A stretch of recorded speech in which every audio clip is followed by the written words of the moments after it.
And we end the show with a tit-for-tat diplomacy move from Ghana. The country has deported 3 Israeli nationals who landed in Accra on Wednesday. They say they've been compelled to retaliate over what Israel started. Ghanaian authorities have stated this move is a direct response to the alleged mistreatment of Ghanaian travelers in Tel Aviv earlier this month. All right, welcome to This Week in Ghana, your twice monthly live stream where we talk about all things around the country of Ghana and sometimes on the continent of Africa. I will turn it over to our co-host before I introduce myself. Good evening, everyone. My name is Ivy Prosper, and it's a pleasure to once again be here live with Joe Hatagwa from Authentic African. I tell stories from Africa and the African diaspora. On my channel, I share information about Ghana and sometimes stories about other parts of Africa. I also share information about real estate if you're looking to buy or to rent property or land in Ghana. I share a lot of information about that. I also give you tips on moving to Ghana stress-free, knowing things that you need to know before you make the move. And I also share travel information about Ghana as well, with the intention of expanding beyond Ghana in the near future. I also offer consultations on Ghana. The link is in my video description that you can tap to book a consultation, as well as I have a book called Your Essential Guide on Moving to Ghana, which is available on Amazon. The link is also in my video description. You can tap that to purchase that book. Or if you just want to support the channel, you can do that through Super Chat by tapping the $sign in the chat to make your support. As well, if you want to make a direct donation through PayPal, you can tap the link in my description box for PayPal support. Or through Zelle, there is an email, info@ivyprosper.com, to send support through Zelle.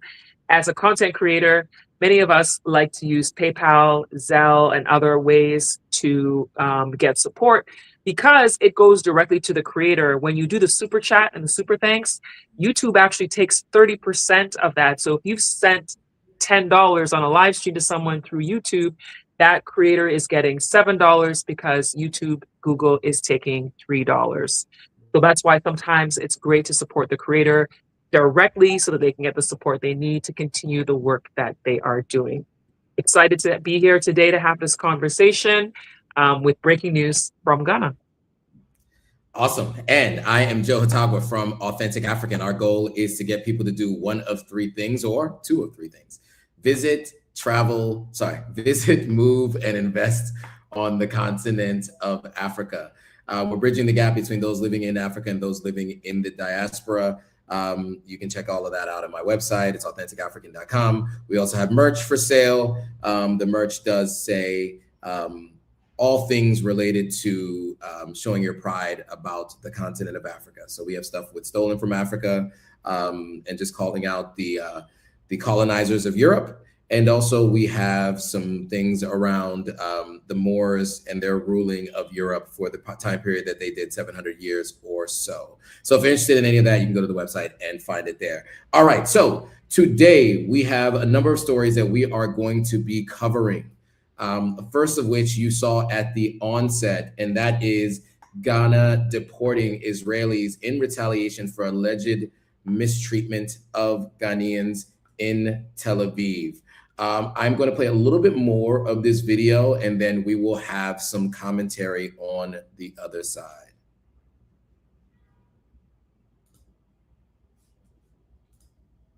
Tel Aviv. Earlier this month, 7 Ghanaians were detained at Israel's Ben Gurion Airport. 4 of them were staff from the parliamentary service attending a cybersecurity conference. Accra says their citizens were held for 5 hours without a justifiable explanation.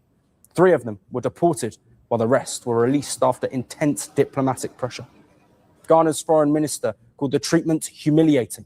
He also summoned Israeli embassy officials in Accra and demanded respect for their citizens. His directive was plain and simple: 1 Israeli for every Ghanaian sent back. The Israeli authorities have now apologized for the action they carried out and have called for de-escalation because we made it clear that if they deported 10 Ghanaians, we will deport 10, 20 will deport 20, 50 will deport 50. We are not going to accept this. And according to Ghana, the row is linked to Israeli accusations that it wasn't cooperating over deportation procedures. Earlier this year, Israel blamed Ghana's Tel Aviv embassy for not cooperating on 6 deportations.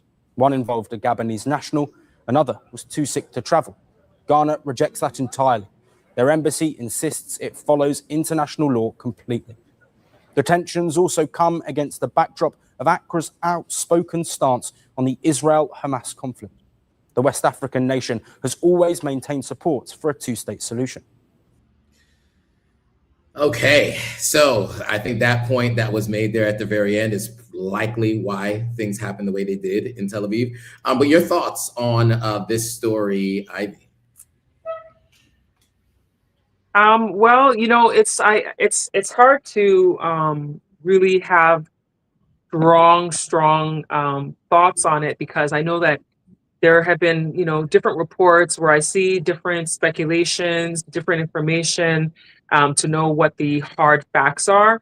But what I do know is from reading, like from the BBC, that it confirmed that 3 Israeli nationals were deported from Ghana. I believe it was on Wednesday, and that it does appear to be in retaliation to the Ghanaian nationals who were held and deported from Israel. Now, I don't know the specific details of what happened in Israel for the Ghanaian nationals, but I feel like this is an example of what's been happening around the world. We've been seeing situations of people from different countries being held, being deported, having legal challenges. I feel like we're in a world right now where there's a lot of countries that are having a sense of nationalism. There's anti-immigrant sentiment in some places. You're seeing some countries that don't like tourism who are protesting against tourists. Like, there's so many different factors as to what's happening around the world with respect to people wanting to hold on to their country's pride and nationality that could be factors to it. So I know that the Ghanaian government, you know, is investigating the situation, but I don't know what the actual details are on the outcome of the investigations happening right now. They're saying that they're taking the actions very seriously, from what I understand. And they feel that Ghanaians shouldn't be unfairly targeted. So I know that this is going to be an ongoing investigation. Absolutely, and yeah. So this particular video cited, you know, the Israeli stance that there were 2 particular individuals, someone who was too sick to travel, and another person that was a Gabonese national that. Apparently, they stated that Ghana did not comply. I will say that I have seen President Mahama be very vocal in his support of Palestine. I don't know about the individuals who had traveled to Israel and their support of Palestine, but I do know that those who have been supportive have been treated similarly. This is a pattern in Israel for how people who have been in support of Palestine have been treated. So I would not be surprised if that had a lot to do with that particular, you know, that stance that the country has been taking. I will say too, you know, I'm sure more information will be coming out over the coming weeks. I do think it is important that if something like this does happen, there's a show of force, you know, and, you know, this particular, you know, news station or First Post said that this was a tit for tat. And I don't think in every circumstance it works, but I think for Israel, it matters because they're in need of support from different nations for the atrocities that they've been involved in over the last 24 months or so. And so I do think that as their support has dwindled, it does put Ghana in a position of strength in this particular instance on the deportation and the response. Generally, it doesn't always have that same kind of impact. Like, there's been some threats by African countries to, for instance, the United States. When the United States has made visa restrictions, that hasn't been helpful. But I think in this instance, it seems as if Israel has capitulated, has apologized, according to some officials from the Ghanaian government. And so it seems to be working. So we'll follow along with this and keep you guys all posted. You can see how careful I am with my words, because I'd like to stay alive and I'd like to stay monetized. And so you guys have to understand, we have to be very careful when we talk about this topic. So yeah, I will leave. It's actually a topic that I thought about even avoiding completely. Yep. Yeah. I mean, we all have our stances, right? And we have to be very careful because, there's a lot of talk, and I don't want to spend too much time on this, but there's a lot of talk about dual citizens potentially losing the ability to have citizenship elsewhere as an American. I am one of those people. There's talk about checking people's social media before they enter the country, right? Yeah. So, that makes presenting this kind of information to you all, which is really important, difficult to do. And so that's why your support for us outside of the social media platforms will help go a long way for us to be able to continue to bring this information to you without having to worry about being censored. So keep that in mind when you're thinking about, how you want to support us. Just remember that, we are limited to what we can really talk about on platforms like this, but the platforms are big enough to give us the broadest reach to be able to get to as many of you as we can with this kind of information. With that, we will move on to the next story. I don't want to spend too much time on that. Jada just says, loving that tit for tat. Sometimes us Africans forget we got teeth and we got to bite back. There's Jada. So an interesting story. I think we reported on this maybe 2 live streams ago, where there has been a crackdown on cybercrime in Ghana. You guys might remember we had talked about, there was a story that talked about like the government's, approach to cracking down on what is called 419, Yahoo Boys, etc. This term is 419 is the Nigerian penal code for fraud. And so it's kind of picked up that name, and people use that name across West Africa when they're describing fraud, even though maybe every country doesn't have the same penal code, they still use it to describe it.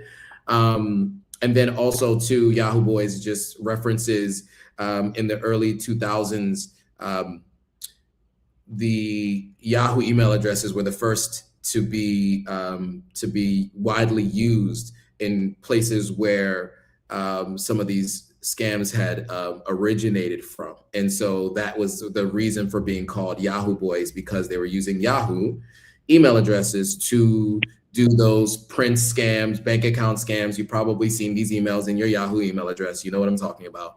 And so that's why it's called Yahoo Boys and 419 scams. So the biggest of these was a few years ago, a gentleman by the name of Hush Puppy, that I can't remember his real name, but that was his online persona, 3 million followers, friends with all the major Afrobeats artists.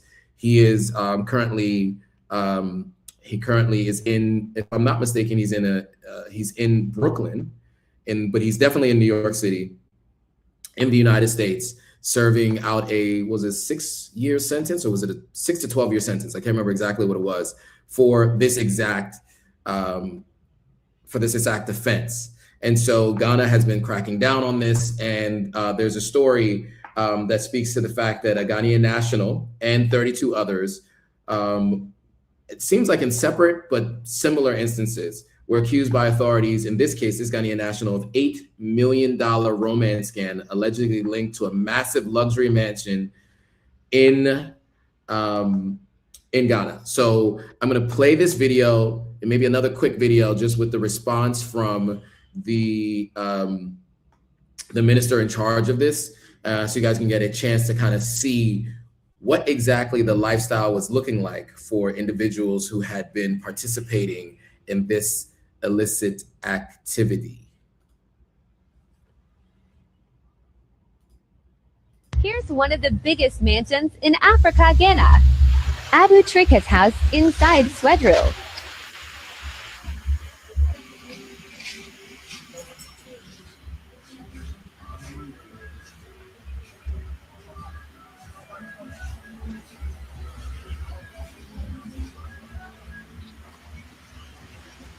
Okay, so they're saying this is his house. This gentleman was living large, as you can see.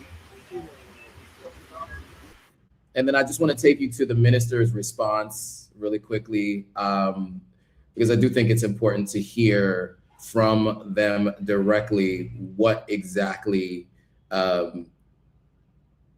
been going on and what the plan is. I think I have it here. You realize that just yesterday, one of my agencies, the Cybersecurity Authority, picked up an individual who is supposed to be successful. There's no peace with that kind of success. And there are 3 more we're picking up in the next few days because we're cracking down on cybercrime. And so cybercrime does not pay. But education is the only thing nobody can take away from you. They can take all you have. They can take your cars, your houses away from you. But what you know and what you've learned cannot be taken away from you. And so education is the priceless gift that a child can get from their parents. So there he is speaking to that. And then this was the other 32 individuals linked to the romance scam syndicate in the early hours of 2 days ago, over the weekend. They were picked up. And so just to be clear, these romance scams, basically the way it was described is using AI to pretend to be other people, speaking to folks who are older, lonely individuals, and scamming them out of money, whether giving them access to credit cards and or asking them for financial assistance. But many times it really does come down to getting them to fall in love with the individual and then basically taking them for what you can. And so that is what they were accused of, and that's the story there. So with that, Ivy, your thoughts on the cybercrime unit making these massive arrests in the last couple of days, 1 Ghanaian and what it seems to be is a number of also Nigerian nationals as well. I think that it's a testament to the Ghana police and their cybercrime unit to show that they actually are taking things like this very seriously and showing that they have the capacity to investigate and to actually catch some of the people who are doing things that actually is affecting the livelihood of people around the world. Because imagine you're a person, whether you're an elderly or young person, whoever, and you get taken advantage of because of your emotions, and then somebody manages to convince you to give up your life savings, to give up, money to someone that you thought was someone you cared for. It's really good that they're showing that they're able to catch these people. And it also shows people who are trying to do this as well that watch out, because you could be next to get caught and to be arrested for doing such things. So I think it's good that they're able to do this right now, because in the past, I don't think they did it so easily as they are now. So I think it's really good. It shows that they're beefing up their capacity. I had also met somebody from the cybercrime unit, because I had an incident a few years ago where somebody had sent a message with a death threat. And so I had actually gone to Ghana Cybersecurity, and they had done their investigation. When I sat down with the guy and he told me about their training and what they do, I was actually impressed. I was like, wow, I did not know that Ghana's cybercrime unit, was so intense. And he had said that some of them have trained under, US training systems. Some of them who are able to travel, he said, travel to the US for their training. So I'm confident that when they really put their mind to it, that they actually have the capacity to do some of these things, which clearly we're seeing from this type of arrest happening. Absolutely. And I'll give some anecdotal insight into my personal experience. As I mentioned, I will limit the exact experience, but I will say someone formerly close to me had someone formerly close to them who happened to be one of these Nigerian nationals living in Ghana perpetrating this same scam. I don't know if he was picked up as one of these people, but from what I understand, I don't know him personally, but he was close to somebody I used to be close to. What I do know is the way these things work is these guys will rent a house and they'll have 6 or 7 younger guys working for them and having multiple phones, multiple apps, Tinder, all the different apps, change their IP addresses and or sometimes utilize, the fact that they are in Africa. But many times they don't use themselves, right? They use images of other people. The old school version of this was they would catfish them, right? They would use images, but always say, the connection here is so bad, I can't get online. I think because of shows like Catfish and then technology improving, they've now moved to AI. So they can no longer last 6 to 12 months with someone without ever having a video call. I think people are hip to that now. So they've now moved into using AI avatars, right? Where they can look like they're the one speaking, but someone else is actually the person speaking, but it's somebody completely different looking, showing up on camera. And it is, we are there now. And so when you're dealing with folks who are, older boomers or even older Generation X, closer to the boomer stage, you're finding folks who aren't as savvy on these kinds of things. And to be honest with you, I mean, there are people recently as high up as certain levels in government in the United States who've also pushed out AI misinformation mistakenly. So it is not rare that there are people that are going to be falling for this stuff.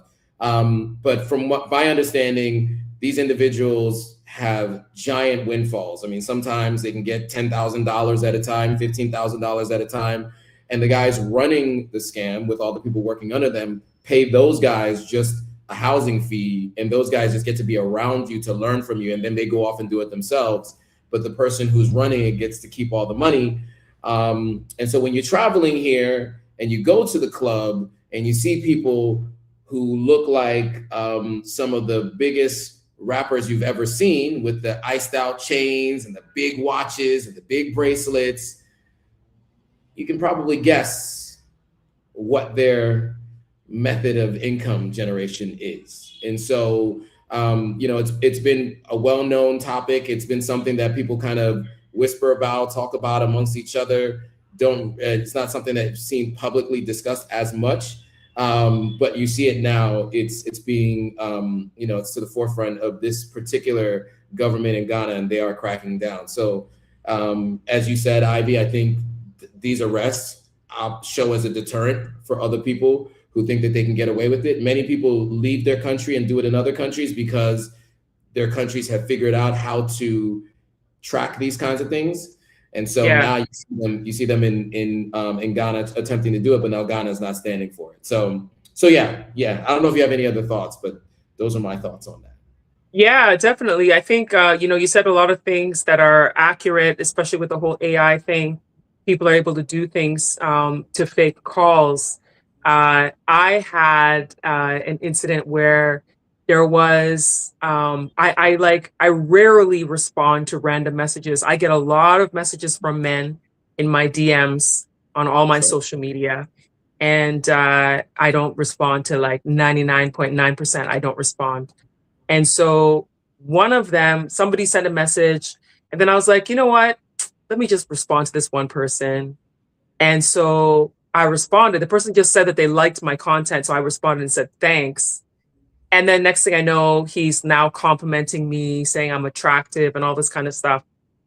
And then he was, pushing that he wanted to chat and all this kind of stuff. And anyway, I ended up doing, I have this like investigative thing about me.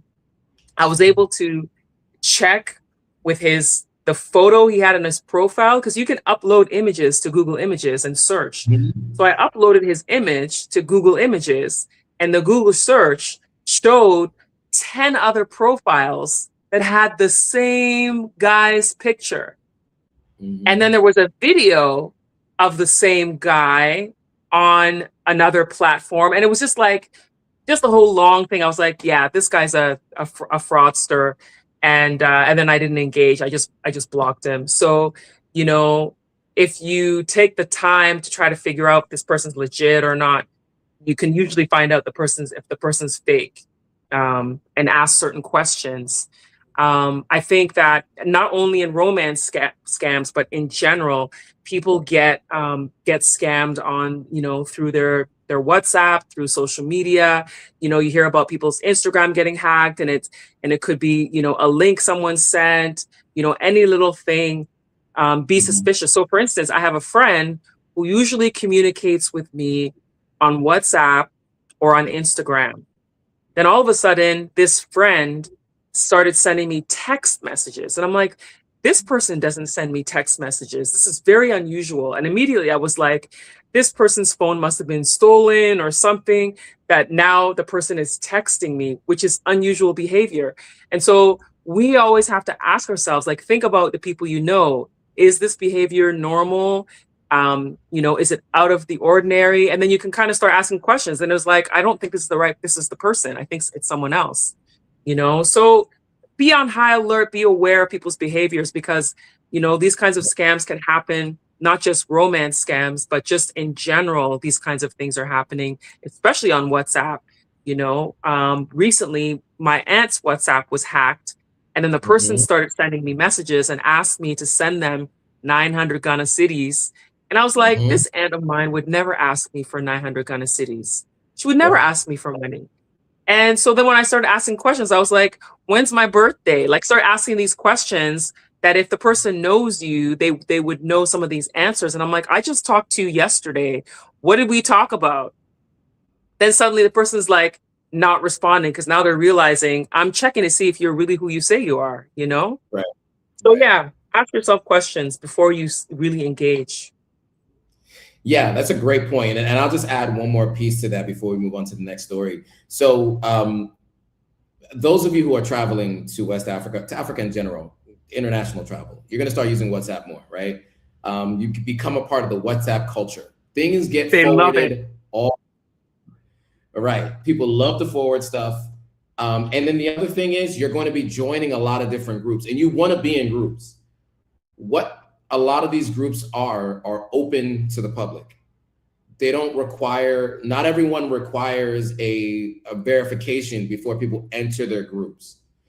Because of that, bad actors join these groups, and then they utilize things that are happening in those groups to message you. It's another form of a phishing scam. I don't know if you guys are familiar with phishing scams, but sometimes somebody will send you an email. It looks like your email address. It's a little bit different, but it's like your payroll or something like that. You click on it, you don't get your pay stub, and then you kind of forget about it.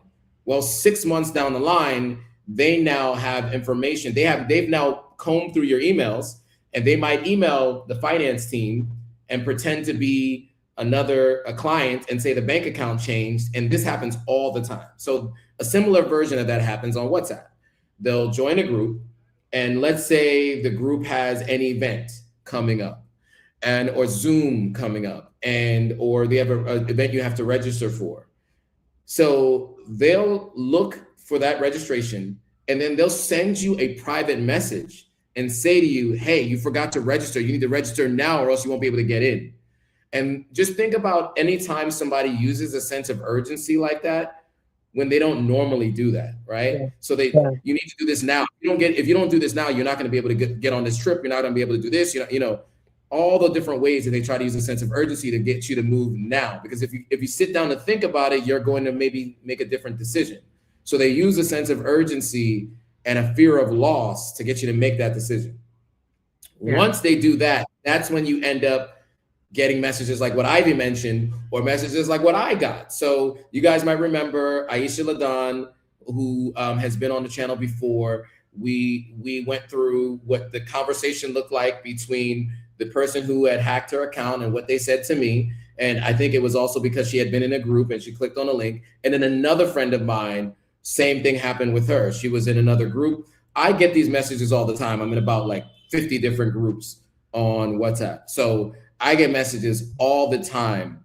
One thing to be wary of is the 234 area code. Country code. The 234 country code a lot of times gives it away. I just put it that way. When you get messages from people to tell you to click on a link, number one. Number two, if you get a message from someone who says, hey, how are you? How's the family?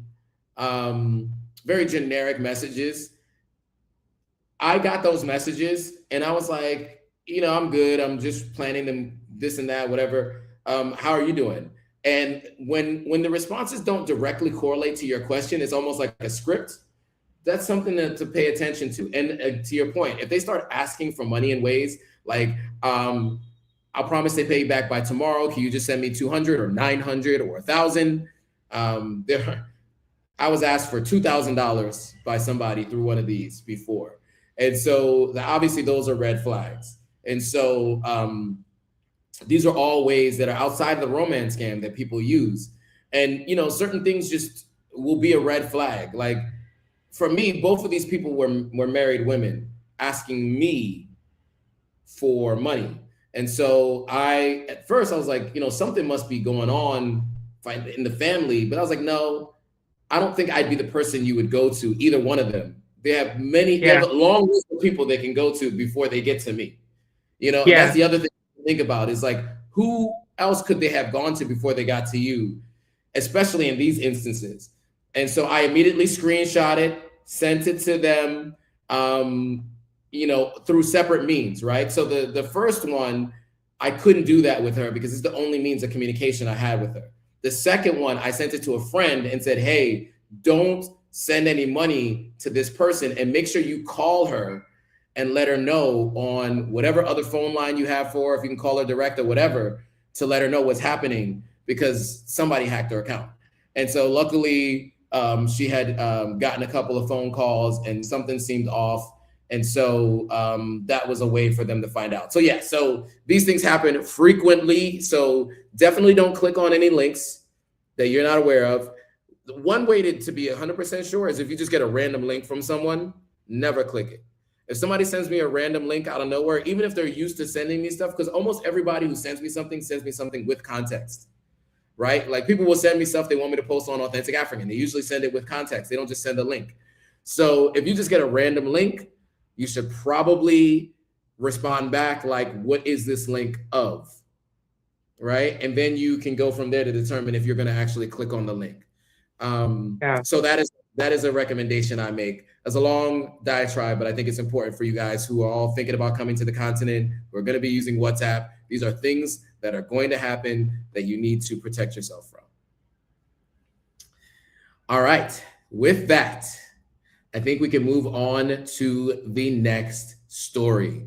So Ivy, having been a part of the Year of Return and Beyond the Return, is all too familiar with the idea of visa on arrival. I feel like every year for a couple of years in a row, there was an announcement that visa on arrivals was happening. And I think that people assumed that was going to happen in perpetuity, right? Just the idea that every year in December, visa on arrival is going to happen when I get to Ghana. That is not the case this year. And we are going to play a video from a couple who live here I'm in Sierra Leone, who live there in Ghana, who have, yes, exactly. I think so. I actually only know them as Expat Life Ghana. That's them, right? Okay. Yes. Okay. So we're going to play a video from her because she did speak to this. It's kind of entertaining. It's interesting. But I think it does speak to the fact that I think a lot of people assume that things are going to be the same every year because you've been doing everything every year. When it comes to the continent, don't assume. Never assume. Always check. But I do want to play this video and then we will have some commentary on the other side.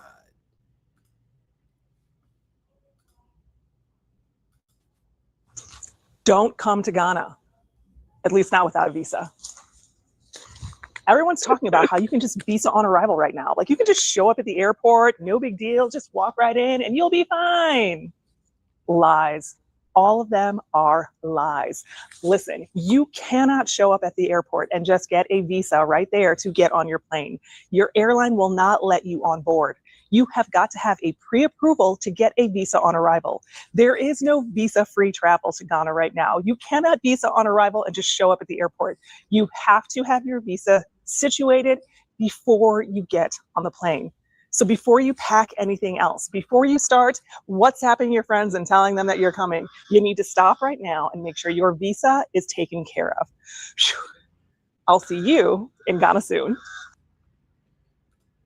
So it's funny. I was gonna do a video as well. Then I actually saw her video earlier today. I saw her video and I was like, oh, great way to go, Ayo.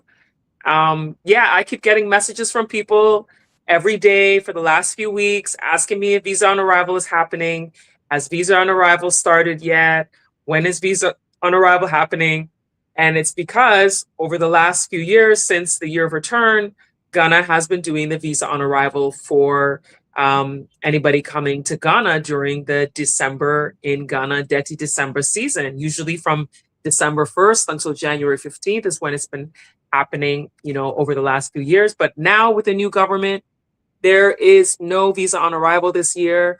And a lot of people, if you've not gotten your visas before coming to Ghana, I wish you luck, because sometimes it can be a challenge getting your visa on time. A lot of people, when they're coming to Ghana, have complained in the past about trying to get their visa in time and it not coming when it's supposed to.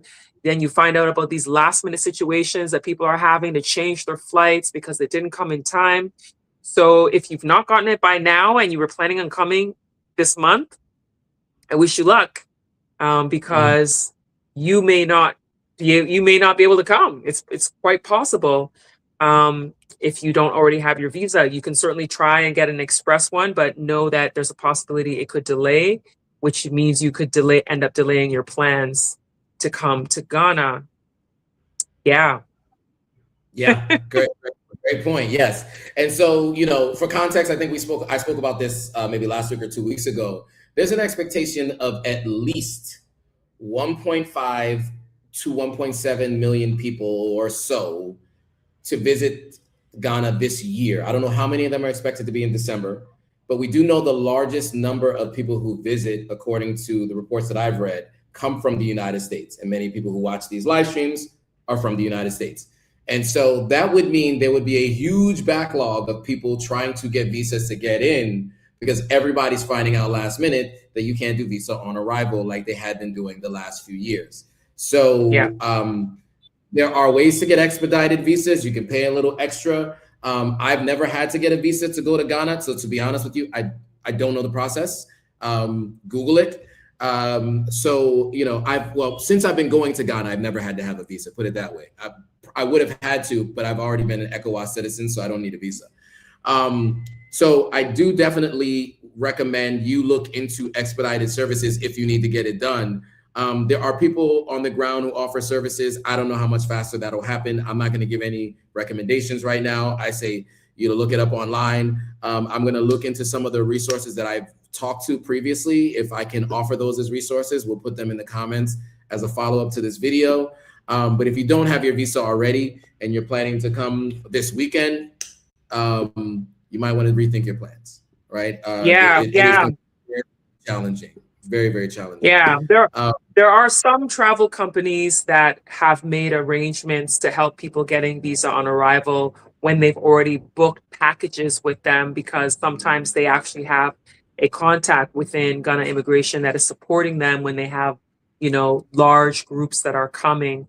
There are some that do that for their groups, but you will have to find your local Ghana embassy or consulate to get information on applying for a visa. Some of them, there are online services that you can fill out a form, but then you still have to physically send your passport in to get the visa sticker in your passport. And a lot of the fees are based on which country you're coming from, because I know that there's slight variations from country to country for the Ghana visa. Also, you can pay additional fees to have it express, but sometimes the express doesn't always come to fruition. There have been people who've complained about paying for express and then not actually getting express service.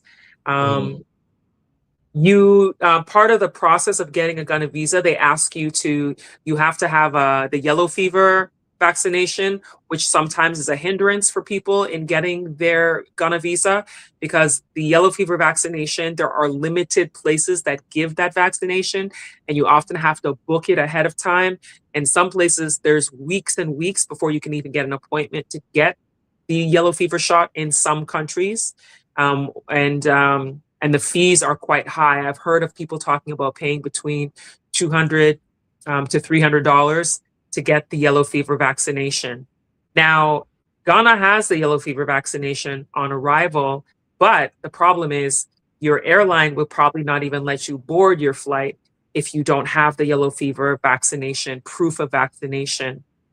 So some people have been able to, by chance, be able to board, and then when they arrive in Ghana, get the yellow fever shot at the airport, but that's really risky. The chances of you being allowed to even board is very low.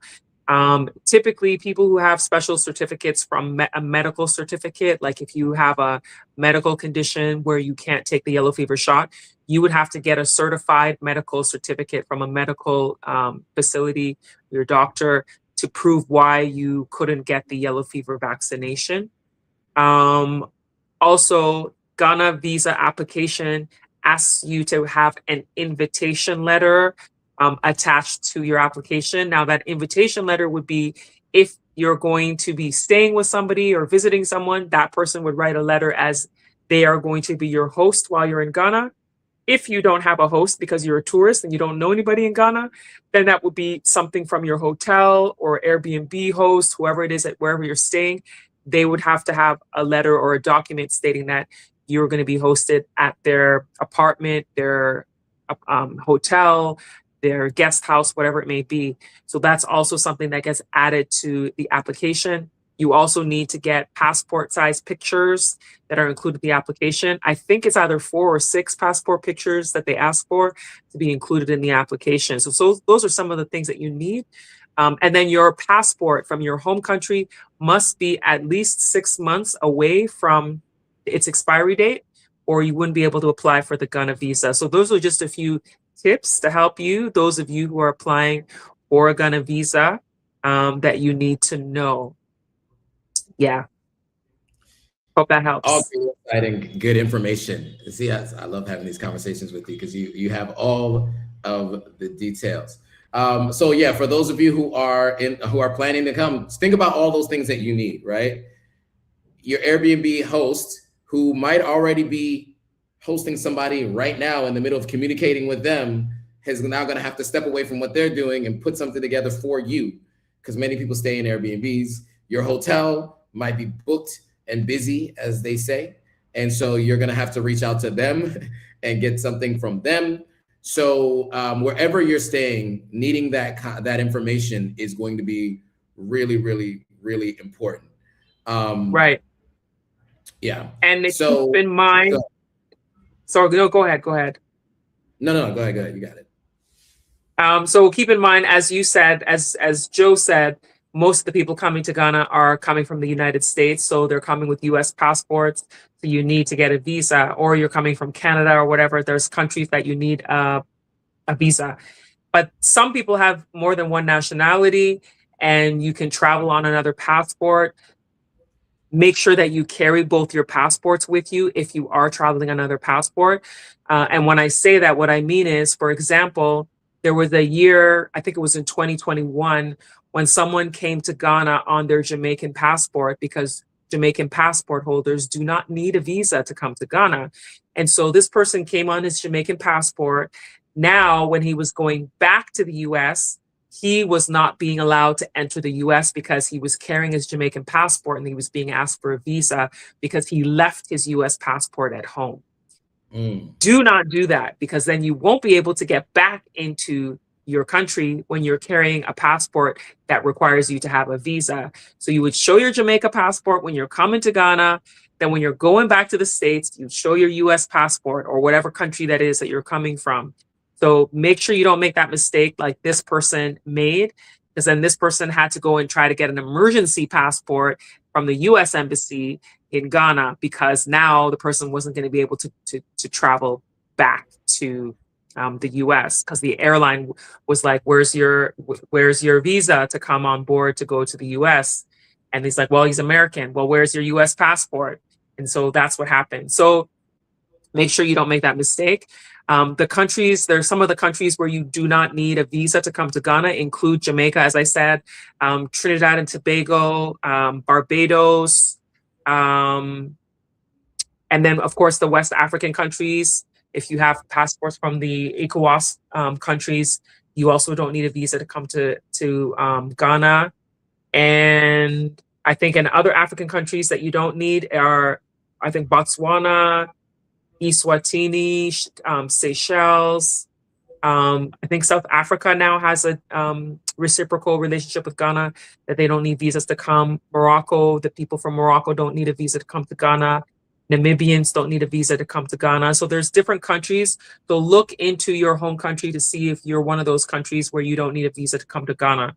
But as we know, most of the people coming here are coming from the US, from the UK, from Canada. You all need a visa to come to Ghana.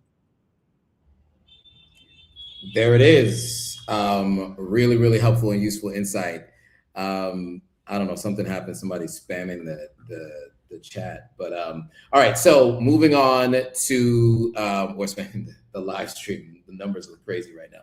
All right. So the Diaspora Summit 2025 is happening December 19th and December 20th. So that is this Friday and Saturday, and it's happening at the Accra International Conference Center.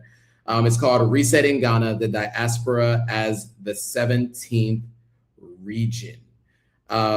The Diaspora Summit 2025 is a global platform convened by the government of Ghana to advance a united call for reparative justice, healing, and restoration of dignity for Africans and people of African descent worldwide, rooted in the understanding that the legacies of slavery, colonialism, racial violence, and systemic disposition continue to shape contemporary economic and social conditions. The summit engages heads of state, thought leaders, scholars, activists, cultural institutions, and diaspora communities in changing the future grounded in justice and historical truth. I'm going to play a little video really quickly to get a little bit of an idea of how it's being promoted, and then we will have some commentary on the other side.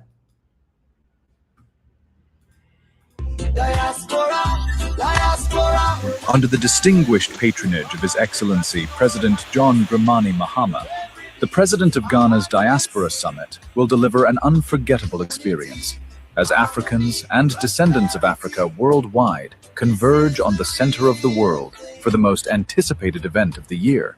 Engage in thought-provoking conversations and gain valuable insights on building bridges across the African diaspora for unity, harmony, and prosperity, unlocking and unleashing the potential of Africa and the diaspora, and celebrating our rich culture and heritage. Friday the 19th of December to Saturday the 20th of December 2025 at the Accra International Conference Center in Ghana.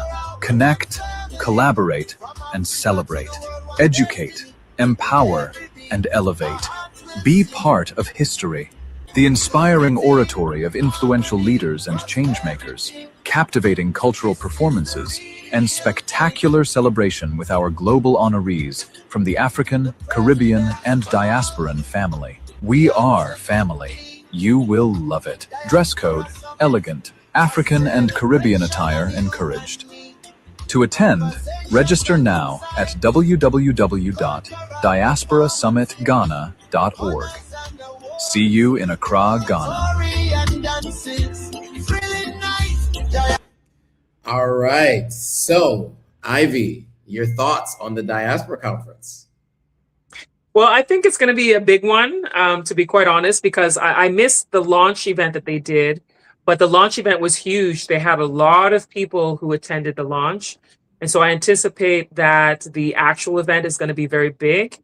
They actually caused confusion. It was the Minister of Foreign Affairs caused some confusion when at the launch he made an announcement that anybody coming to the Diaspora Summit would be, he said, visa free. But then it turned out that he released a press release maybe a couple of weeks ago that said, if you're going to the Diaspora Summit, you can get your visa without a fee. So basically, if you registered for the Diaspora Summit and you have your proof that you registered, because they send you an email for proof of registration, there's a document that they email you that you would show to the Ghana embassy in your home country, which would allow you to apply for your visa without charges, but you still had to apply for a visa in advance. So that announcement caused a lot of confusion because some people weren't sure, does that mean visa free? Does that mean visa on arrival? What does that mean? But it actually meant exactly what I explained, that when you've registered, your proof of registration, you would show to your Ghana consulate or Ghana embassy in your home country, and then that would allow you to apply for the visa without a charge because you're coming for the Diaspora Summit. At this point, it's too close to do that now if you were thinking about it, because today is the 15th and the summit is on the 19th and 20th, was just a few days away. So, but I think that the summit is going to be big. We'll see how it's going to be this time around, because there have been diaspora type summits over the years under the last government. So let's see how it is under this new government, how it's going to be. I haven't seen any itinerary as of yet to know who's going to be speaking, what is going to be the structure of the program. What I do know is it's happening at the Accra International Conference Center. So I imagine there's probably going to be multiple panel discussions related to diaspora relations. And I know they said there's going to be a lot of government officials in attendance. And it's going to be a formal type of event. So let's see how it goes. I do think that it's going to be a key one, because this is a first big diaspora event under the new government and the new leadership of diaspora affairs. So let's see how it is this time around. Absolutely. So just a quick view, you go to diasporasummitghana.org, and that will give you all the details of what's happening at the summit. They have recently updated the agenda. Oh, they just updated, because the agenda wasn't there before. Oh yeah, this looks like they just updated it recently with all the details of what the order is going to look like. So you're going to have a keynote at 1 p.m. by the president himself. Honorable Mahama. And that's going to be right before lunch. And then you can see the panel discussion. So if you guys want to see what is going to be discussed, just go to diasporasummitghana.org and you'll get the details there. I will be in attendance, hopefully both days. I still work a day job, so it may be difficult for me to be there all day on Friday, because it does end at 6 p.m. local time. So it may be tough for me to be there, but I will attempt to be there all day on Friday, but I will definitely be there on Saturday. And I'm so looking forward to this. This is the reason why I go to Ghana in December, these kinds of events, not for the parties and the clubs. I did that on the year of return. Now for me, it's all about the networking and building, right? To move to the next level and everything that I'm working on, right? Yeah, exactly. I'm all about the meaningful events now. I know lots of people are like, are you doing Dirty December? Are you going to the parties and all this? And I'm like, that's not a priority for me right now. But I know that a lot of people are going to come and have a great time going to the parties, going to the festivals. I really want to be engaged in things that are meaningful. So I'm not even going to be going to a lot of the events. Just going to go to a few. I'm going to be on panel of a couple of events, moderating a panel at an event. So I'm just going to be, at the things that are key for me right now. So, yeah. Absolutely. Absolutely. And I mean, I think that's how everybody should think about it. Look, if it's your first time in Ghana, do the Ghana things, right? You got to go to Cape Coast, do what you got to do all the things, go out at night, do all that. But make sure you go to the investment conference or the investment conference, the Diaspora conference, the summit. And the reason why I say that is because, you know, those of you who are on this live stream, right? We're all generally Pan-Africanists to some degree, right? We want to see the advancement of all African people in the continent of Africa, right? What you find with people who attend these events are people who tend to have disposable income, a little bit more affluent a lot of times, people who are intentional about their travel, right? They're not just going on vacation to spend money, but they're coming to Ghana to look at investments, to look at partnerships, and you might be the person with the product or service or the information that they might be looking for, right? And so it's really important to go to these events. Over the last few years, I've met a lot of really interesting people. A lot of my partnerships that I work with, the affiliate programs and things like that, have come from going to these kinds of events. So I absolutely recommend, if you can go, you do go, because without things like this, you know, you operate in silos, and no man is an island, as my mother always says, right? You definitely want to operate and work with other people, because without those folks, it's really hard to advance on the continent. This is a challenging place to operate in. And so partnerships are paramount to progress, you know? So yeah, any other final thoughts on this event before we bring this thing to a close? I think it's a really good event to go to if you are a member of the diaspora, or if you're a Ghanaian who wants to connect with the diaspora when it comes to the business, when it comes to just even connecting. Because I think part of bridging the gap is the locals also coming together with the diaspora. It's like brothers and sisters coming together. And then for the diaspora, it's a chance for you to get to know about, you know, systems, especially with government officials there.